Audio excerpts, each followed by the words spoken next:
ओम शांति।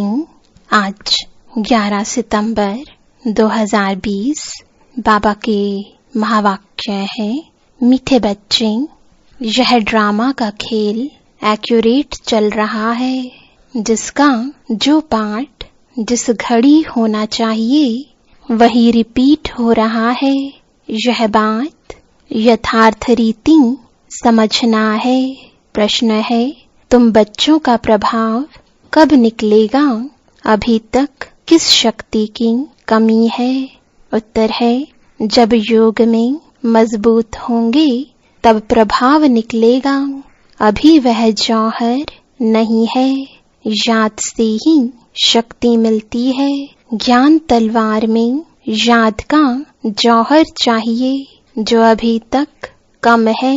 अगर अपने को आत्मा समझ बाप को याद करते रहो तो बेड़ा पार हो जाएगा। यह सेकंड की ही बात है। ओम शांति। रूहानी बच्चों को रूहानी बाप बैठ समझाते हैं। रूहानी बाप एक को ही कहा जाता है, बाकी सब है आत्माएं, उनको परमात्मा कहा जाता है। बाप कहते हैं, मैं भी हूँ आत्मा, परंतु मैं परम सुप्रीम सत्य हूँ। मैं ही पतित पावन ज्ञान का सागर हूँ। बाप कहते हैं, मैं आता ही हूँ भारत में बच्चों को विश्व का मालिक बनाने। तुम ही मालिक थे ना, अब स्मृति आई है, बच्चों को स्मृति दिलाते हैं। तुम पहले पहले सतयुग में आए, फिर पाट बजाते 84 जन्म भोग, अब पिछाड़ी में आ गए हो। तुम अपने को आत्मा समझो। आत्मा अविनाशी है, शरीर विनाशी है। आत्मा ही देह के साथ आत्माओं से बात करती है। आत्म अभिमानी हो करके नहीं रहते हैं तो जरूर देह अभिमान है। मैं आत्मा हूँ, यह सब भूल गए हैं। कहते भी हैं पापात्मा, पुण्य आत्मा, महान आत्मा, वह फिर परमात्मा तो बन नहीं सकते। कोई भी अपने को शिव कह ना सके। शरीरों के शिव नाम तो बहुतों के हैं। आत्मा जब शरीर में प्रवेश करती है तो नाम पड़ता है, क्योंकि शरीर से ही पाट बजाना होता है। तो मनुष्य फिर शरीर के भान में आ जाते हैं, मैं फलाना हूँ। अभी समझते, हाँ मैं आत्मा हूँ। हमने 84 का पाट बजाया है, अभी हम आत्मा को जान गया हूँ। हम आत्मा सतो प्रधान थी, फिर अभी तमो प्रधान बनी हूँ। बाप आते ही तब है जब सब आत्माओं पर कट लगी हुई है। जैसे सोने में खाद पड़ती है ना, तुम पहले सच्चा सोना हो, फिर चांदी, तांबा, लोहा पड़कर तुम बिल्कुल काले हो गए हो। यह बात और कोई समझा ना सके। सब कह देते हैं आत्मा निर्लेप है।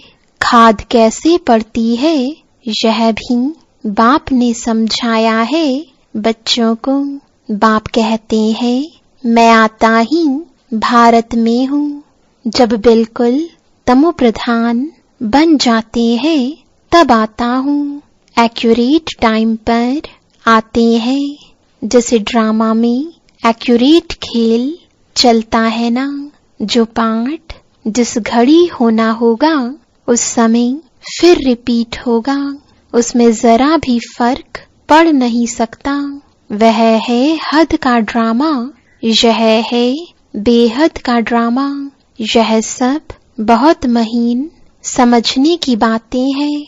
बाप कहते हैं, तुम्हारा जो पार्ट बजा वह ड्रामा अनुसार कोई भी मनुष्य मात्र न रचयिता को न रचना के आदि मध्य अंत को जानते हैं। ऋषि मुनि भी नेति नेति करते गए, अब तुमसे कोई पूछे रचयिता और रचना के आदि मध्य अंत को जानते हो तो तुम झट कहेंगे हाँ, सो भी तुम सिर्फ अभी ही जान सकते हो, फिर कभी नहीं। बाबा ने समझाया है, तुम ही मुझ रचयिता और रचना के आदि मध्य अंत को जानते हो। अच्छा, यह लक्ष्मी नारायण का राज्य कब होगा यह जानते होंगे? नहीं, इनमें कोई ज्ञान नहीं, यह तो वंडर है। तुम कहते हो हमारे में ज्ञान है, यह भी तुम समझते हो। बाप का पार्ट ही एक बार का है, तुम्हारी एम ऑब्जेक्ट ही है यह लक्ष्मी नारायण बनने की। बन गए फिर तो पढ़ाई की दरकार नहीं रहेगी। बैरिस्टर बन गया सो बन गया। बाप जो पढ़ाने वाला है उनको याद तो करना चाहिए। तुमको सब सहज कर दिया है।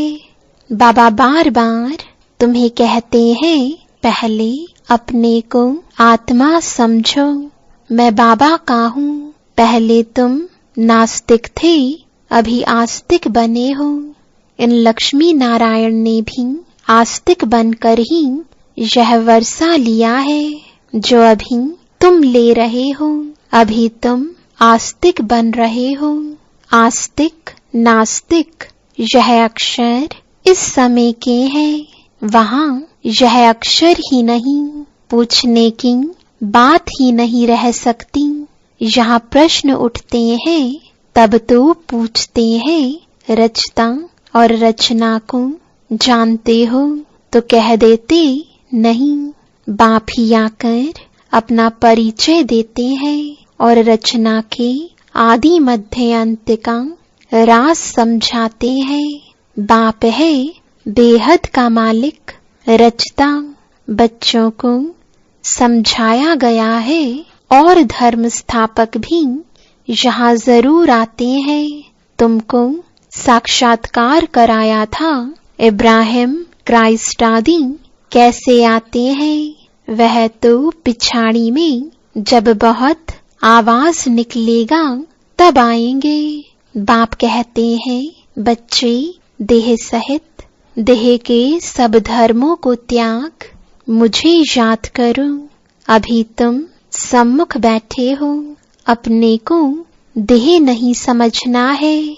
मैं आत्मा हूँ, अपने को आत्मा समझ बाप को याद करते रहो तो बेड़ा पार हो जाएगा। सेकंड की बात है, मुक्ति में जाने के लिए ही भक्ति आधा कल्प करते हैं, लेकिन कोई भी आत्मा वापस जा नहीं सकती। 5000 वर्ष पहले भी बाप ने यह समझाया था, अभी भी समझाते हैं। श्री कृष्ण यह बातें समझा नहीं सकते, उनको बाप भी नहीं कहेंगे। बाप है लौकिक, अलौकिक और पारलौकिक। हद का बाप लौकिक, बेहद का बाप पारलौकिक आत्माओं का। और एक यह है संगम युगी वंडरफुल बाप। इनको अलौकिक कहा जाता है। प्रजापिता ब्रह्मा को कोई याद ही नहीं करते, वह हमारा ग्रेट ग्रेट ग्रैंडफादर है। यह बुद्धि में नहीं आता है। कहते भी हैं आदिदेव एडम, परंतु कहने मात्र। मंदिरों में भी आदिदेव का चित्र है ना। तुम वहां जाएंगे तो समझेंगे यह तो हमारा यादगार है। बाबा भी बैठे हैं, हम भी बैठे हैं। यहाँ बाप चैतन्य में बैठे हैं, वहाँ जड़ चित्र रखे हैं। ऊपर में स्वर्ग भी ठीक है।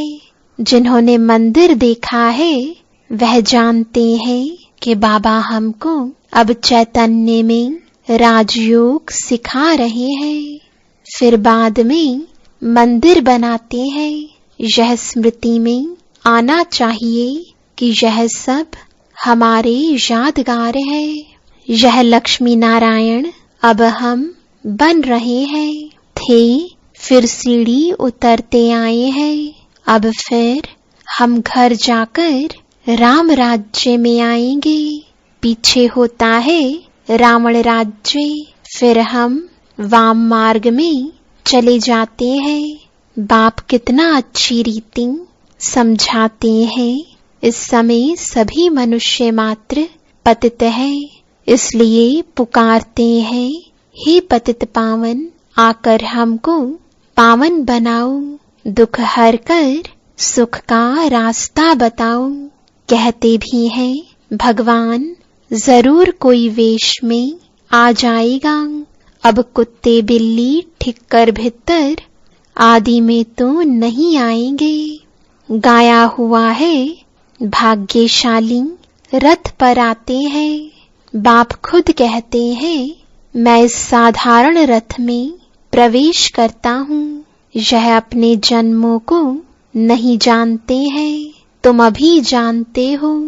इनके बहुत जन्मों के अंत में जब वानप्रस्थ अवस्था होती है तब मैं प्रवेश करता हूँ। भक्ति मार्ग में पांडवों के बहुत बड़े बड़े चित्र बनाए हैं। रंगून में बुद्ध का भी बहुत बड़ा चित्र है। इतना बड़ा कोई मनुष्य होता थोड़े ही है।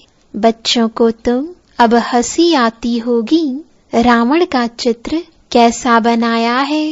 दिन प्रतिदिन बड़ा करते जाते हैं। यह क्या चीज है जो हर वर्ष जलाते हैं। ऐसा कोई दुश्मन होगा, दुश्मन का ही चित्र बनाकर जलाते हैं। अच्छा, रावण कौन है, कब दुश्मन बना है जो हर वर्ष जलाते आते हैं। इस दुश्मन का किसको भी पता नहीं है। उनका अर्थ कोई बिल्कुल नहीं जानते। बाप समझाते हैं वह है ही रावण संप्रदाय, तुम हो राम संप्रदाय। अब बाप कहते हैं गृहस्थ व्यवहार में रहते कमल फूल समान बनो और मुझे याद करते रहो।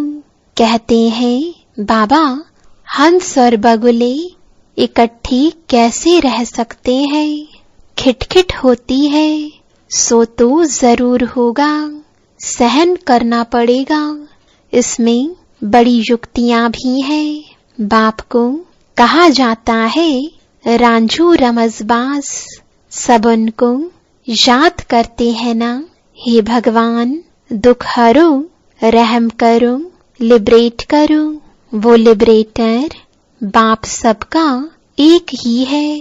तुम्हारे पास कोई भी आते हैं तो उनको अलग अलग समझाओ। कराची में एक एक को अलग अलग बैठ समझाते थे। तुम बच्चे जब योग में मजबूत हो जाएंगे तो फिर तुम्हारा प्रभाव निकलेगा। अभी अजन वह जौहर नहीं है। याद से शक्ति मिलती है, पढ़ाई से शक्ति नहीं मिलती है। ज्ञान तलवार है, उसमें याद का जौहर भरना है, वह शक्ति कम है। बाप रोज कहते रहते हैं बच्चे याद की यात्रा में रहने से तुमको ताकत मिलेगी। पढ़ाई में इतनी ताकत नहीं है। याद से तुम सारे विश्व के मालिक बनते हो। तुम अपने लिए ही सब कुछ करते हो। बहुत आए फिर गए, माया भी दुष्तर है, बहुत नहीं आते हैं। कहते हैं ज्ञान तो बहुत अच्छा है, खुशी भी होती है। बाहर गया खलास जरा भी ठहरने नहीं देती। कोई कोई को बहुत खुशी होती है। ओहो अब बाबा आए हैं, हम तो चले अपने सुखधाम। बाप कहते हैं अभी पूरी राजधानी स्थापन ही कहाँ हुई है। तुम इस समय हो ईश्वरीय संतान, फिर होंगे देवताएं। डिग्री कम हो गई ना, मीटर में पॉइंट होती है, इतनी पॉइंट कम। तुम अभी एकदम ऊंच बनते हो, फिर कम होते होते नीचे आ जाते हो। सीढ़ी नीचे उतरना ही है। अब तुम्हारी बुद्धि में सीढ़ी का ज्ञान है। चढ़ती कला सर्व का भला, फिर धीरे धीरे उतरती कला होती है। शुरू से लेकर इस चक्र को अच्छी रीति समझना है। इस समय तुम्हारी चढ़ती कला होती है, क्योंकि बाप साथ है ना। ईश्वर, जिसको मनुष्य सर्वव्यापी कह देते हैं, वह बाबा मीठे मीठे बच्चे कहते रहते हैं, और बच्चे फिर बाबा बाबा कहते रहते हैं। बाबा हमको पढ़ाने आए हैं। आत्मा पढ़ती है, आत्मा ही कर्म करती है। हम आत्मा शांत स्वरूप हूँ, इस शरीर द्वारा कर्म करती हूँ। अशांत अक्षर ही तब कहा जाता है जब दुख होता है। बाकी शांति तो हमारा स्वधर्म है।